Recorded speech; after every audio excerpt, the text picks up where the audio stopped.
Assalamualaikum warahmatullahi wabarakatuh. Perkenalkan, nama saya Oktavia Trisia, nomor absen 22 dari kelas 12 IPA 5 SMA Negeri 3 Lamongan.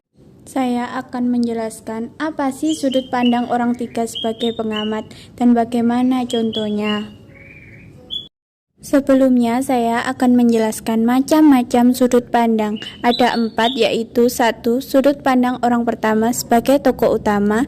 2. Sudut pandang orang pertama sebagai sampingan. 3. Sudut pandang orang ketiga sebagai pengamat. 4. Sudut pandang orang ketiga sebagai serba tahu. 1. Sudut pandang orang pertama sebagai tokoh utama. Biasanya menggunakan kata ganti aku atau saya atau juga kami, jamak.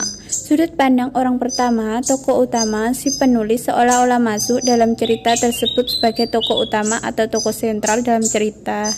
2. Sudut pandang orang pertama sebagai sampingan. Di sini menggunakan kata ganti aku dalam cerita berfungsi untuk memberikan penjelasan tentang cerita kepada pembaca. Tokoh aku hadir untuk menceritakan tokoh lain. Tokoh aku juga sebagai pelaku tambahan yang bertugas membawakan cerita. 3. Sudut pandang orang ketiga sebagai pengamat atau pencerita.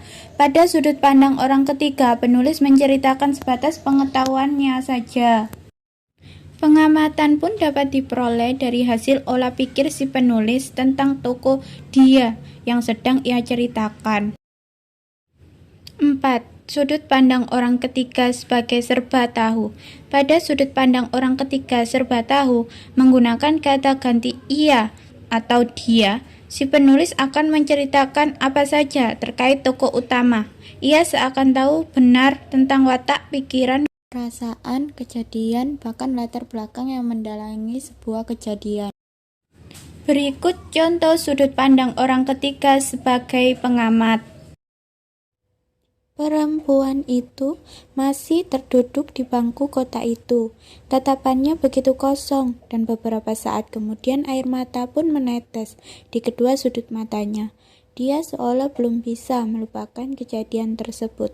Kejadian yang membuatnya kini terduduk sendiri di bangku taman itu. Sekian dari saya, kurang lebihnya saya mohon maaf. Assalamualaikum warahmatullahi wabarakatuh.